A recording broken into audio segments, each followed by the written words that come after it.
இதுக்கு மேல என் பிள்ளைய விட்டா இந்த பிரவாகம் அவனை அடித்து கொண்டு போய்விடும். இதுக்கு மேல இந்த பிரச்சனையை வளர விட்டா அவன் இல்ல என்கிற நிலை வரும்போது அவர்கள் தண்டு வலிக்கிறதில் வருத்தப்படுகிறதை அவர் கண்டு, ஆமென். என கேட்டுக்கொண்டிருக்கிற அன்பு சகோதரா சகோதரி, வாழ்க்கையில எத்தனை போராட்டம் இருந்தாலும் நம்முடைய முடிவு கர்த்தருடைய சித்தத்தின்படிதான் இருக்குமே தவிர ஆமானுடைய இஷ்டப்படி இருக்காது, ஆமானுடைய விருப்பப்படி இருக்காது. ஆமென். அந்த ராத்திரியிலே ராஜாவுக்கு நித்திரை வராதபடியினால், ஹல்லேலூயா, அவன் தூக்கு மரத்தை செய்யும் போது ஆண்டவர் ராஜாவுக்கு தூக்கத்தை தூக்கிட்டார். ஹல்லேலூயா. அவன் தூக்குறதுக்கு ரெடி பண்ணிட்டு இருக்கும் போது இவர் அவனுக்கு தூக்கத்தை தூக்கிட்டார். தூக்கிடுவார் ஆண்டவர். ஹல்லேலூயா. அவ்வளவுதான், தூக்கம் இல்லை. ஏன் ஆண்டவர் அமைதியா இருந்தார்னு இப்ப அடுத்து சொல்றேன். உடனே ராஜா சொல்றார், நடபடி புஸ்தகங்களை கொண்டு வர சொன்னான். அது ராஜ சமூகத்தில் வாசிக்கப்பட்டது. 2வது வசனத்திலே நமக்கு தெரியும் மொர்தெகாய் செய்த காரியம் அங்கு எழுதப்பட்டது. 3வது வசனத்திலே, அப்பொழுது ராஜா இதற்காக மொர்தெகாய்க்கு கனமும் மேன்மையும் செய்யப்பட்டதா என்று கேட்டான். அதற்கு ராஜாவை சேவிக்கிற ஊழியக்காரர் அவனுக்கு ஒன்றும் செய்யப்படவில்லை என்று சொன்னார். இந்த புஸ்தகத்தில் எழுதப்பட்டிருப்பது யாருக்கு தெரியாது? ராஜாவுக்கு மறந்திருக்கும். யாருக்கு தெரியாது? ஆமானுக்கும் தெரியாது. வேற யாருக்கும் தெரியாது? மொர்தெகாய்க்கும் தெரியும். அல்லேலூயா. இதெல்லாம் யாருக்கு தெரியும் தெரியுமா? கர்த்தருக்கு தெரியும். என் வாழ்க்கையில இவ்வளவு பிரதிகூலங்கள், இவ்வளவு பிரச்சனை நடுவில் அவர் அமைதியா இருக்கிறார்னா அவர் வேற ஒண்ணு எழுதி வச்சிருக்கிறார். எத்தனை பேர் நம்புறீங்க? அவர் புஸ்தகத்தில் எழுதப்பட்டதுதான் நடக்கும். ஹல்லேலூயா. ஆமென். அவருக்கு தெரியும், அது மூடி வைக்கப்பட்டிருக்கிறது. எப்ப திறக்கணும்? அடுத்த நாள் திறந்திருந்தா இல்ல. அந்த ராத்திரியில அதாவது பிரச்சனை கழுத்துக்கு மேல போகுதுன்னு வைங்களேன், அன்னைக்கு நைட்டு ஒரு மிராக்கிள் நடக்க போகுது. இதுவரை இல்லாத முறுமுறுப்பு இப்பொழுது ஆரோனுக்கு மேல அதிகமாய் பெறுகிறது. அந்த ராத்திரியில ஒரு மிராக்கிள். ஆமென். புஸ்தகம் திறக்கப்பட்டது. இது ஏற்கனவே எழுதப்பட்டது. இப்பொழுது நீங்க கவனிச்சீங்கன்னா, இப்ப ராஜா எதை டிஸ்கஸ் பண்ணிட்டு இருக்கிறார் தெரியுமா? மொர்தெகாய்க்கு செய்ய வேண்டிய கனமும் மேன்மையும் டிஸ்கஸ் பண்ணிட்டு இருக்கிறார். 4வது வசனத்தை பாருங்கள். ஆமான் தான் செய்து தூக்கு மரத்திலே மொர்தெகாயை தூக்கி போட வேண்டும் என்று ராஜாவிடத்தில் பேசும்படி ராஜா அரண்மனையின் வெளிமுற்றத்திலே வந்திருந்தான். ராஜா எதை பேசிட்டு இருக்கிறார்? மொர்தெகாய்க்கு செய்ய வேண்டிய கனமும் மேன்மையும். ஆமான் எதை பேச வரான்?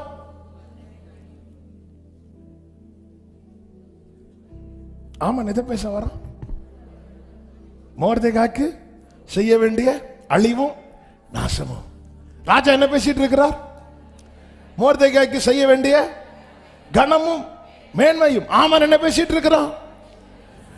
மொர்தெகாய்க்கு செய்ய வேண்டிய அழிவும் நாசமும். சாத்தான் என்ன சொல்லிட்டு இருக்கிறான்? இவன் எப்பொழுது சாவா, இவன் பேர் எப்பொழுது அழியும் என்று. கர்த்தர் என்ன பேசிட்டு இருக்கிறார்? உன்னை வாளாக்காமல் தலையாக்குவேன், கீழாக்காமல். உலகம் இன்னைக்கு ஒண்ணு என்ன சொல்லிட்டு இருக்கு? சத்துரு என்ன பேசிட்டு இருக்கிறான்?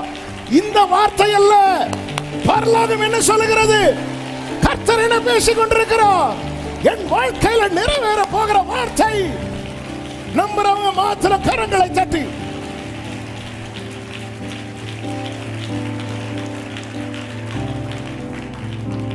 ஆனா நம்ம மனசுல இருக்கிறது ஆமானின் வார்த்தையா, ராஜாவின் வார்த்தையா? ஹல்லேலூயா. உலகம் என்ன சொல்லுது? ஆமான் என்ன சொல்ல வரான்? அவன் இவனை தூக்கிடணும். ராஜா என்ன பேசிட்டு இருக்கிறான்? இவனை கனப்படுத்தணும், இவனை மேன்மைப்படுத்தணும். ஆமென். எதிரான வார்த்தைகள் வர வர வர அனுகூலமான வார்த்தை ராஜ சமூகத்தில் இருந்து உலகம் சொல்லுது இவனை தூக்கிடணும். ஹல்லேலூயா. ஆமென் சொல்லுங்க பார்க்கலாம். ஆமென் சொல்லுங்க பார்க்கலாம். ஹல்லேலூயா. ஹல்லேலூயா. இன்னும் ஆமானின் திட்டம் நிறைவேறாமல் போனதுக்கு காரணம் என்ன தெரியுமா? அதை விட உயர்ந்தவர் ஒருவர் எனக்காக வேற பேசிட்டு இருக்கிறார். ஓ thank you Holy Spirit, thank you Father. நல்ல கரங்களை தட்டி ராலா மக்கரா பாபா வர்ஷிப் பண்ணுங்க, வர்ஷிப் பண்ணுங்க. ரீமா மக்கரா லாபா ரீதடா ராலா மக்கரா. ஹல்லேலூயா. ஆமென். இந்த அகஸ்வேரு ராஜா நேத்து வர வேற ஆமானுடைய இஷ்டப்படி செய்ய விரும்பினவர். இன்னைக்கு மாற காரணம் என்ன? நீதிமொழிகள் 21:1 தெளிவாய் சொல்லப்பட்டிருக்கிறது. ராஜாவினுடைய இருதயம், ஆமென், அந்த வசனத்தை வாசிங்க. ராஜாவின் இருதயம் கர்த்தரின் கையில் நீர் கால்களை போல் இருக்கிறது, அதை தமது சித்தத்தின்படி. நல்ல கவனிங்க. உங்களுக்கான வேளை வரும் வரைக்கும் எல்லாமே ஆமானுக்கு அனுகூலமாய் நடக்கிறது போலதான் இருக்கும். உங்களுக்கான இரவு வர்றது வரைக்கும், உங்களுக்கான நேரம் வர்றது வரைக்கும் எல்லாமே ஆமானுடைய விருப்பப்படி நடக்கிறது போலதான் வரும். கர்த்தர் சீயோனுக்கு தயவு செய்யும் காலம் வரும்போது, அதற்கான குறித்த நேரம் வரும்போது அதை தமது சித்தத்தின்படி. glory. நல்ல கரங்களை தட்டி ஷேரபா. ஹல்லேலூயா. 3வது அதிகாரத்துல ஆமான் இஷ்டப்படி செய்ய கொடுத்தாச்சு. அப்போ எனக்கான வேலை வர்றது வரைக்கும் யார் இஷ்டப்படி எல்லாம் நடக்கும்? அந்த பாதை தான் கண்ணீரின் பாதை. இந்த இடத்துல உங்கள் கண்ணீர் ரொம்ப முக்கியமானது, உங்கள் கதறல் ரொம்ப முக்கியமானது, உங்க உபவாசம் ரொம்ப முக்கியமானது, உங்க ஜெபம் ரொம்ப முக்கியமானது. உங்களுக்கான வேளை வரும்போது தெற்கத்தி வெள்ளங்களை திருப்புவது போல ராபாதா ராபா. Jesus, Jesus. Hallelujah, hallelujah. ஆமான் ஒன்னு பேச வரா, அவனை தூக்கணும். ராஜா இன்னொன்னு பேசுறார். ஹல்லேலூயா. ஆமான் என்ன பேச வரா? இவனை தூக்கு மரத்துல வைக்க. ராஜா என்ன பேசுறார்? இவனை தூக்கி குதிரையில வை. ஹல்லேலூயா. ஆமான் என்ன பேச வரான்? இவன் கழுத்துல கயிற மாட்டு. ஆமாம். ராஜா என்ன பேசுறார்? இவன் தலையில கிரீடத்தை வை. glory. எது நடந்துச்சு? எது நடந்துச்சு? எது நடந்துச்சு? ஆமான் சொன்னதா, ராஜா சொன்னதா? சபையே, உன் வாழ்க்கையில சத்துரு சொல்வதல்ல, கர்த்தர் சொல்வதே நடக்கும். அதன் அடையாளம் என்ன? இன்னும் கர்த்தர் ஜீவனோடு வைத்திருக்கிறார், இன்னும் ஜீவனோடு வைத்திருக்கிறார், இன்னும் ஜீவனோடு வைத்திருக்கிறார். ஆமான் எவ்வளவு மூர்க்கம் கொண்டான், தொட முடியலையே, தொட முடியலையே. ஹல்லேலூயா. இன்னும் ஜீவனோடு வைத்திருக்கிறார். வேதம் சொல்லுகிறது, ராஜா கனம் பண்ண விரும்புகிற மனுஷனுக்கு என்ன செய்ய வேண்டும், என்ன செய்ய வேண்டும்? அடுத்த வசனத்தை கவனிச்சீங்கன்னா, ஆமென், ஹல்லேலூயா. 6வது வசனத்தை பாருங்கள். ஆமான் உள்ளே வந்தபோது ராஜா அவனை நோக்கி, ராஜா கனம் பண்ண விரும்புகிற மனுஷனுக்கு என்ன செய்யப்பட வேண்டும் என்று கேட்டான். அதற்கு ஆமான், என்னை என்று யாரை ராஜா கனம் பண்ண விரும்புவார்? அதன் அர்த்தம் என்ன? ஆமானுக்கு இம்மி அளவு கூட தெரியாது இந்த மொர்தெகாயை குறித்த ராஜாவுடைய பிளான். ஆமென். ராஜா மனசுல மொர்தெகாயை குறித்து என்ன திட்டம் வைத்திருக்கிறார் என்று ஆமானுக்கு கொஞ்சமும் தெரியாது. இன்னைக்கு அத்தனை பேர் கண்களுக்கு முன்பாக நாம் அற்பமாய் காணப்படலாம், ஆனால் திட்டம் அவருக்குள்ளே மறைக்கப்பட்டிருக்கிறது, என்னை குறித்த திட்டம். அதனால இப்படிப்பட்ட வார்த்தையெல்லாம் வரும்போது தைல கொம்ப எடுத்து வந்ததும் தாவீது வீட்டுல யாராவது நினைச்சாங்களா இது கண்டிப்பா தாவீது? இல்ல, நினைக்கவே இல்லை. உங்களுக்கு வேற பிள்ளை இல்லையா? வேற ஒருத்தன் இருக்கிறோம், எல்லாருக்கும் இளையவன். நினைக்கவே இல்லை. இந்த ஆமானுக்கு ஒன்னும் தெரியல. அவனை பொறுத்த வரைக்கும் அந்த வாசல்ல உட்கார்ந்து இருக்கிறாங்க பாரு, ரெட்டு உடுத்தி கொண்டு இருக்கிறான், சாம்பல்ல உட்காந்து ஓன்னு அழு. நாளையோட உன் கதை முடியும். இல்ல, ஒரு தேவப்புள்ள அழுதான்னா ஆமான் கதை தான் முடியும். ஹல்லேலூயா, ஹல்லேலூயா. இந்த மொர்தெகாய் ஆமான்ட்ட அழல, இந்த மொர்தெகாய் ராஜாட்ட அழல, இந்த மொர்தெக்காய் எஸ்தர் அழல, கண்ணீரை கணக்கில் வைத்து பதிலளிக்கிற ஒருவர் இருக்கிறார். ஹல்லேலூயா, ஹல்லேலூயா. ஆமென். சத்துருவின் கை ஓங்குறது போல இருக்கும்போது ஒரு தேவ பிள்ளையினுடைய கண்ணீர் ரொம்ப முக்கியம். அந்த கண்ணீரை எங்க வடிக்கிறோம் என்பதில் ரொம்ப கவனம் தேவை. உன் கண்ணீரை சிதற விட்டுறாத, தேவையில்லாத இடத்துல சிந்த விட்டுறாத. பல முறை இந்த வார்த்தைகளை சொல்லி இருக்கிறேன். இயேசு ஓமையை சொன்னார் அல்லவா, வழியருகே விதைக்கப்பட்ட விதை பறவை கொத்தி கொண்டு போயிடும், அது முளைக்கவே செய்யாது. நம்ம பிரச்சனை என்னன்னே தெரியாதவங்கள்ட்ட போய் அழுது, நம்ம எவ்வளோ அழுதாலும் அவங்க அப்படியே வேற என்ன விசேஷம் கேட்குறவங்கள்ட்ட போய் அழாதீங்க.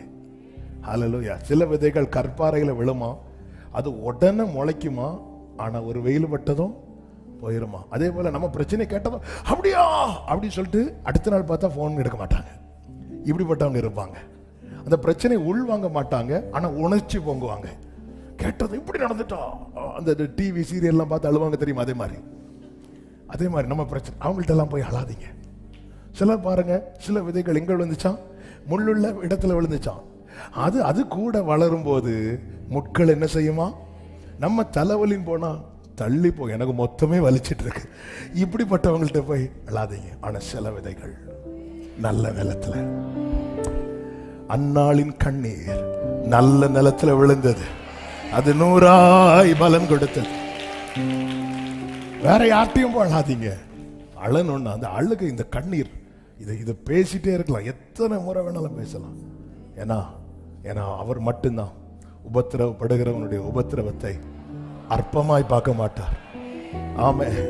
அதில் வேற எல்லாருமே அற்பமா பார்ப்பாங்க. எதுக்கு சும்மா போட்டு அழுதுட்டு இருக்கிறான், ஏப்பா ரெட்டு உடுத்தி கொண்டு இருக்கிறான் பாரு. எஸ்தர் கூட அற்பமாய் பார்த்தார். எஸ்தர் கூட ஏன் இப்படி இருக்கிறீங்கன்னு கேட்கல, உங்க அரண்மனையில இருந்து ஒரு ட்ரெஸ்ஸை கொடுத்து விடுறான். ஆமே. நான் ட்ரெஸ்ஸுக்காக அழுறேன்னு உனக்கு நினைக்கிறியா? இல்லை. இந்த காலத்துல நீ மௌனமா இருந்தா யூதருக்கு ரட்சிப்பு. எஸ்தரை வளர்த்து விட்டது யாரு? மொர்தெக்காய். என்ன அவர் இந்த ட்ரெஸ்ஸா போட்டிருக்கிறாரு அப்படிதான் பாக்குறாங்க. அவர் இந்த பிரச்சனையில இருக்கிறார் அப்படி யாரும் பார்க்க மாட்டாங்க. இந்த உலகம் அப்படிதான். ஆனா அவருக்கு மட்டும்தான். ஏன் அழுறோம்? எதுக்காக அழுறோம்?